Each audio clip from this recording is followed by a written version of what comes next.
Hi guys, welcome to the video. This is going to be a little bit about ProTools and specifically the new DNA features. I'm Donna Rutherford. I'm a London-based genetic genealogist. I'm originally from New Zealand, hence my accent. So first of all, we're recording this on the 14th of July, 2024. And it's really important we just understand that, because if we're watching the video in another weeks, it may have changed 3 months, 6 months, a year. There could be all sorts of other things change. So today is the Sunday, the 14th of July. Now, what are ProTools? Well, ProTools are available at Ancestry, and about a month ago, they became available in the UK for the first time. So I took out a ProTools subscription on the 22nd of June, 2024, which was about the same date they became available. Now, ProTools has been available in the US for a long time, but specifically with all the tree tools. The DNA tools only rolled out about a week before they were available in the UK. So a lot of people are able to sign up to ProTools just by switching across to the .com site and taking out a subscription that way.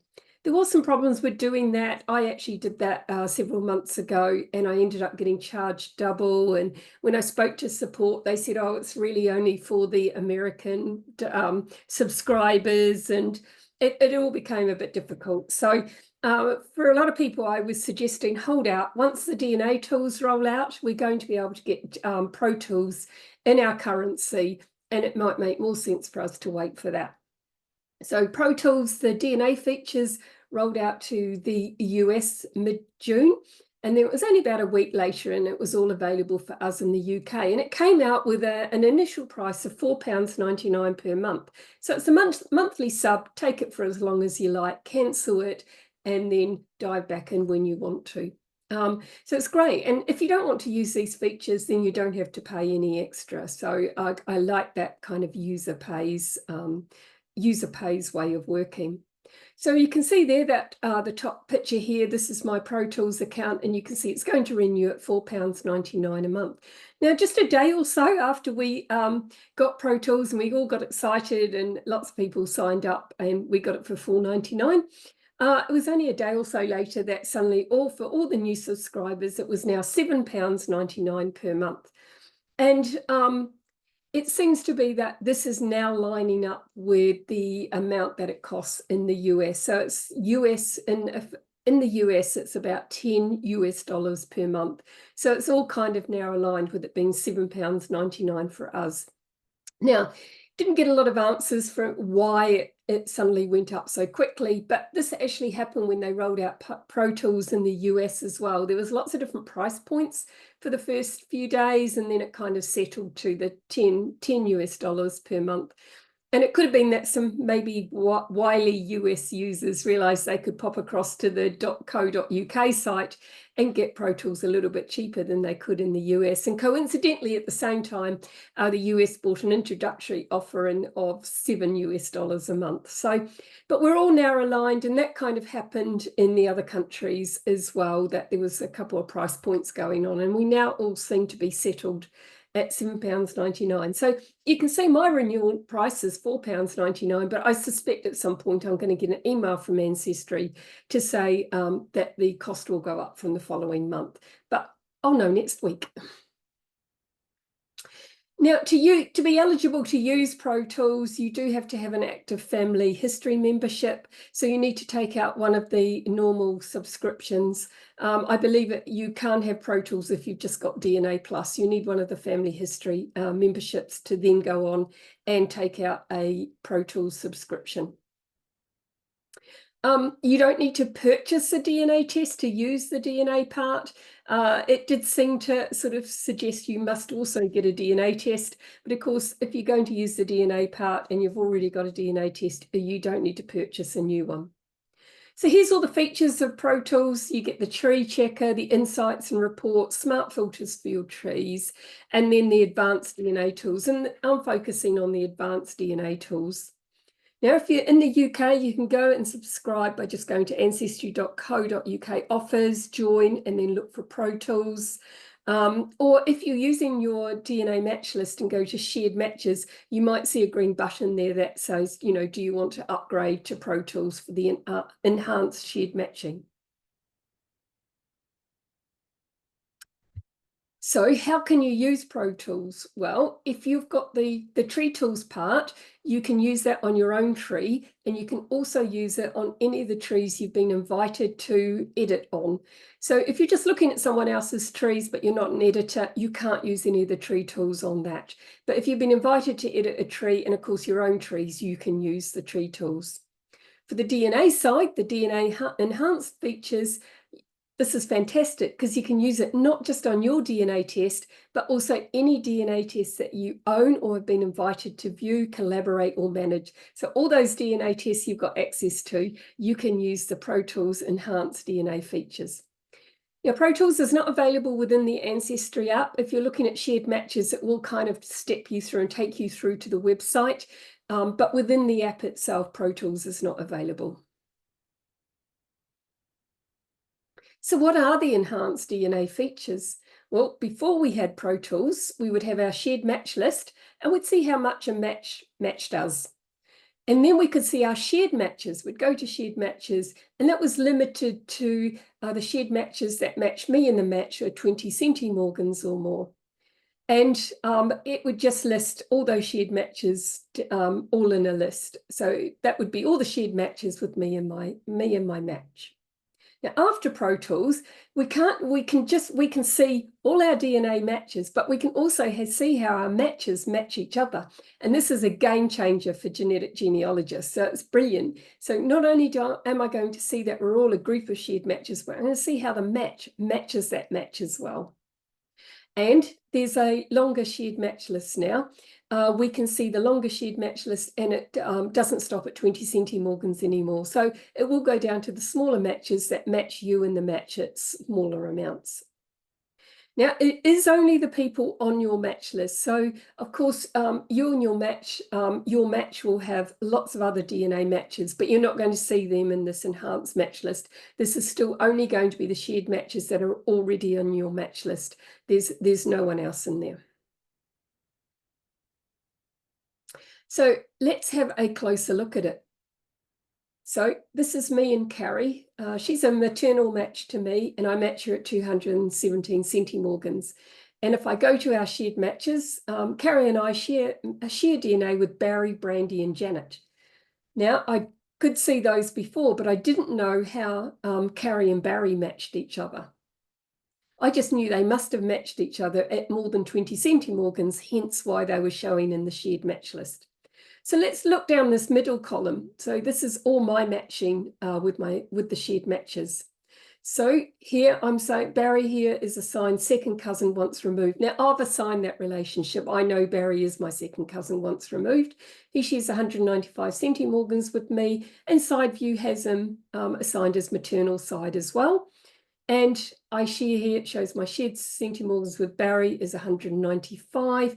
If I didn't know who Barry was already, it would have a predicted relationship here, not my assigned relationship. But I know in this case, I've assigned Barry as my second cousin once removed. Now let's have a look over in the other column, the last column here. This is now all Carrie sharing amounts with Barry.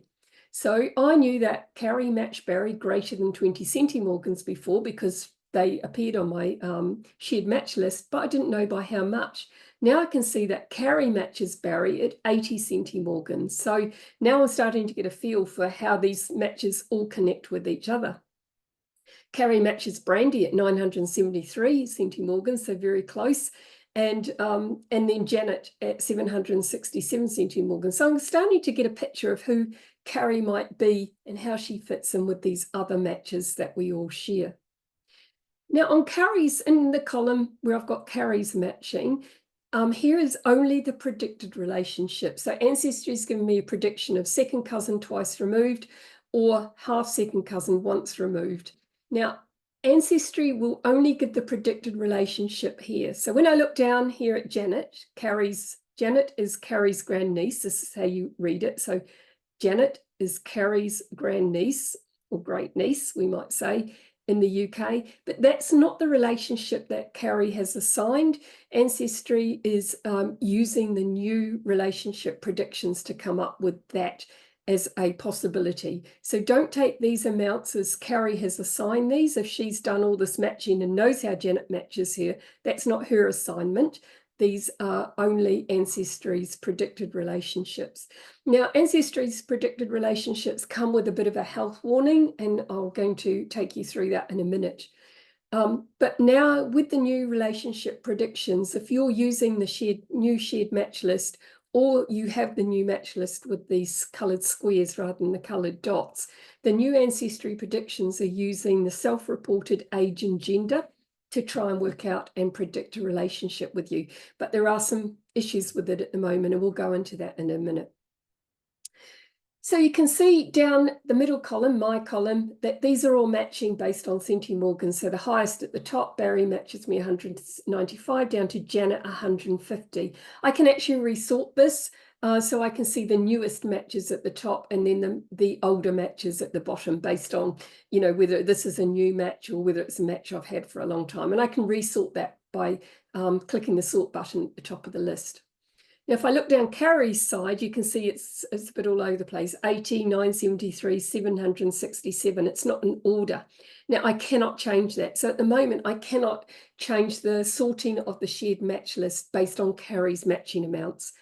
If you've got MyHeritage, you know that you can do that. You can resort those shared matches based on how much the match shares with your match. So you can't do that here. Now, it might be something that Ancestry bring in, and I do hope they do, because it would be quite useful to resort this based on Carrie's sharing amounts rather than my sharing amounts. Now, the health warning with predicted relationships. So the new match list, if you've got the new match list with the coloured squares, or you're looking at the ProTools shared matches, then the predicted relationships are based on the centimorgan amount and self-reported ages and gender. This is new for Ancestry. They didn't use the self-reported ages and gender before, and they seem to have tweaked some of these predicted relationships. So currently, you cannot choose a distant relationship like you used to be able to. So their relationships stop at fourth cousin. So if you had the old match list with the coloured dots and you found someone who was a more distant relationship, you could actually choose distant relationship as an assignment of how that match matched you. You can't do that anymore. Now let's have a look at a small match of mine, a 7 centimorgan match. And you can see here that Ancestry predicting this to be a half third cousin once removed or a third cousin twice removed. That's really unlikely to be the case for a 7 centimorgan match. The most likely relationship with a 7 centimorgan match is that they're either very distant, 10 or 20 generations ago, or just as likely, they're just a false positive. So they just coincidentally share a little bit of DNA with me, not because we have a common ancestor. But Ancestry predicting them to be much closer than that. And this is a real problem. We don't want these distant matches to look like they're closer to us than they really will be. So I would suggest going back to the shared centimorgan project at DNA Painter. And here, if we put in 7, you can see here that it's likely here we've got 6th cousin, 8th cousin or more distant. It doesn't actually say that it could be a false positive, but at 7 centimorgans, that's the cutoff where it starts to be more likely that a match is actually a false positive. And even if you find a genealogical connection with a 7 centimorgan match, there's no, it's not. There's no way of knowing whether the DNA has come via that route. So you don't know that that's how you got the DNA, and that's why you share DNA with someone just because you found a genealogical connection, because it could be another one 10 generations back that you just haven't found, you'll never be able to find because there's no records back that far. So you just need to be really careful, as always, with shared small matches. And this is causing a bit of concern that it looks like these matches are closer than they really are. Now, an Ancestry employee has called these predicted relationships a bit wonky. That's their term, not mine. And they are looking at them. So I'm hoping we're going to see something happen here where we can go back and realise that these small matches are in fact very distant and not likely to be these closer matches, and that we're going to be able to assign a match as distant relationship and not have it stopped at fourth cousin, because we don't want to be calling all these small matches fourth cousins, because that's the only option. It might be one of the reasons why the new match list hasn't been rolling out, but that's just my speculation. I have no information on that whatsoever. So another warning here with the new shared match list, because we've got the extended match list where we can now see matches that match you in the match at less than 20 centimorgans, then there could be all sorts of matches at the bottom of that list that you're all sharing DNA, but it's not through the same common ancestor. So don't assume that these smaller matches are all part of the same cluster just because you're all showing as sharing. So you could find that, you know, you saw my match list with some of those maternal matches, that if I keep looking, there could be some maternal matches further down the list. And that's because they do match me and the match, but they match the match in a completely different way than they match me. It's not because we have a common ancestor. They just happen to match the match on their other side. So they could match me on their paternal side and match this match on their maternal side, but it's showing in the shared matches list. So the cutoff at 20 centimorgans is really good, because it kind of stopped us. You know, when we looked at a group of matches, they were likely to all have the same common ancestor. But now we've got an extended match list. Just be careful of using those smaller matches and assuming they're all part of the same cluster. What might we see coming up with DNA enhanced features? Well, currently the enhanced DNA matches are showing as the enhanced shared matches. So we can see how DNA matches match each other. And we can see the additional matches with the extended match list. So we can see less than 20 centimorgans. What we're expecting to see that at some stage, if you've got the new match list, and if you haven't seen the new match list or you've got it and not sure how it all works, pop out back to my YouTube channel, because my previous video was all about the new match list and the coloured squares. So if you've got the coloured squares, you'll know that you've got 32 coloured squares, and you're still only able to make 24 groups out of those, but you've got 32 coloured squares to choose from. Now, with the DNA enhanced features under Pro Tools, there is going to come a time where we can use all 32 of those squares, if we're a Pro Tools subscriber, to make up to 64 groups. So that's going to be really good if we need more groups. And also, at some point, Ancestry are looking at putting some sort of flag on for the matches that actually have triangulated segments. So that will be useful and helpful as well.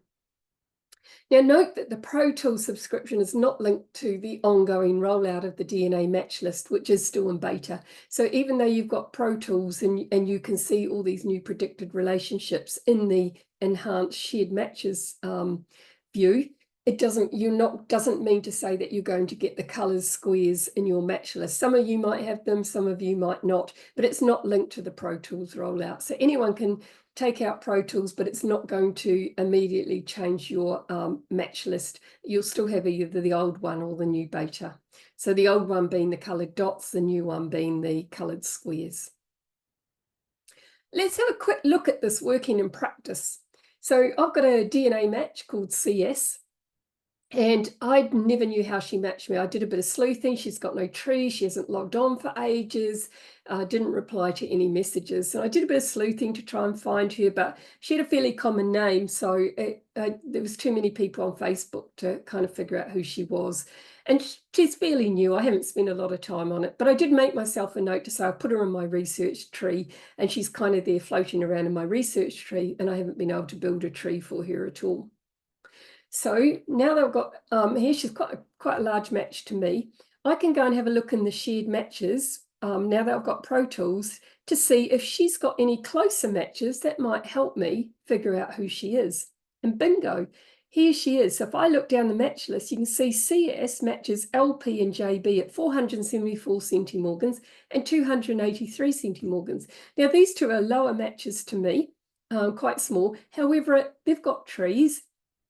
And they're in my tree because their tree showed me our common ancestor. So I have LP and JB in my tree. And now I know they're a really close match to CS. So this is really going to help me. So what I've done is I've actually created a WOTO. So as if I'm CS, as if I'm trying to solve who CS is, because I've got all the information about all these matches she matches. And this is Watto Plus, by the way. So I love Watto and I love Watto Plus. So here's Watto. I know that JB and LP matched through my Croker family, and actually CS matched all my 5 uncles as well. So my dad passed away a long time ago, but I've tested all his 5 brothers. And so she matched to all of them. It's quite high. And it did look like she was likely to be kind of a second cousin, but I just couldn't figure out where she would fit into this tree. My side of the tree, Frederick here, they came out to New Zealand. And this side, Minnie's side, they all stayed in the UK. So we didn't really know this side of the family at all. So I can see here that Watto is suggesting that the most likely places is that CS is a child of one of these people. Now, I know Olive Hamilton married a Mr. Drake, Minnie married Mr. Adams, and I've never been able to find a marriage for John Henry. I don't know if he got married at all. I've not done really anything on his line. And LP, of course, comes from a half-brother of theirs. And then there's a very small chance that it could be an unknown child here of Minnie's that I don't know about. So I went to Free BMD because I wanted to see if there was anyone C. Drake or C. Adams, which would mean they come from this side. And I found a C. Adams, so first name, let's say Carol. So Carol Adams, and I could see her mother's maiden name was Hamilton at Free BMD. And I could see they came from the same location this family was in. So this gave me a good idea that this might be C. Adams here. And this is her married name, of course, and she's using Ancestry. Let's say it's Saunders. So I had a look to see if there was a Carol Adams married a Mr. Saunders. And yes, there was. And again, it was in the same location. So I found all that on Free BMD. So I'm starting to actually think this is where CS fits in my tree. And she is, in fact, a second cousin to all my brothers. And then when I went to Facebook, I had the Facebook links to these 2 people that I'd already put in my tree and to some more of the family. And I could see she was their Facebook friend. She just used a shortened version of her first name, and that's why I hadn't clocked who she was when I first did a little bit of Facebook sleuthing. So I'm probably going to contact her now through Facebook. This is all fairly new since I've had Pro Tools that I've been able to work this out. But I'm really excited that, you know, my dad and my uncles now all have a second cousin over here that they didn't know about. And she probably doesn't know about all the New Zealand branch as well. So I'm hoping to make contact with her very soon and actually see if she wants to know anything about her branch, her family that all went to New Zealand. So it was solved thanks to Pro Tools. I was able to do this and figure out where CS actually fitted in my tree. And I now have some really good evidence, again, to support this side of our tree that we are all descended from Frederick Croker. Some further reading. So Ancestry put out a really good blog just as the new DNA features came out. It was written by Angie Bush from Ancestry. So that's a really good blog to go and read a little bit more about Pro Tools and specifically the DNA side. And then Johnny Pearl from DNA Painter actually put out a blog as well not long after the DNA tools come out. I think his blog mentions that the Pro Tools are £4.99. So he put it out quite quickly in those couple of days that we had it that cheap. And if you're interested, that's it for Pro Tools, but I've got some other upcoming talks. I'll be talking to the Suffolk Family History Society on Monday night, actually, Unlocking Your DNA, so a guide to maximising using your DNA results for genealogy. And on Wednesday this coming week, I'm speaking to the Family Tree magazine, to the DNA Club, and we're going to talk all about haplogroups. Really excited for that one. And coming up in August, I'm going to be recording a webinar for Legacy Family Tree webinars.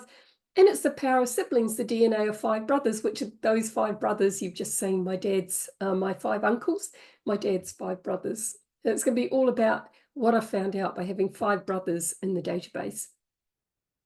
And then in August, I'm also a guest speaker at the DNA Summer School for the Society of Genealogists and for their DNA Summer School. And I'll be doing 2 talks for them on that week as well, 12th to 16th of August. So look out for that.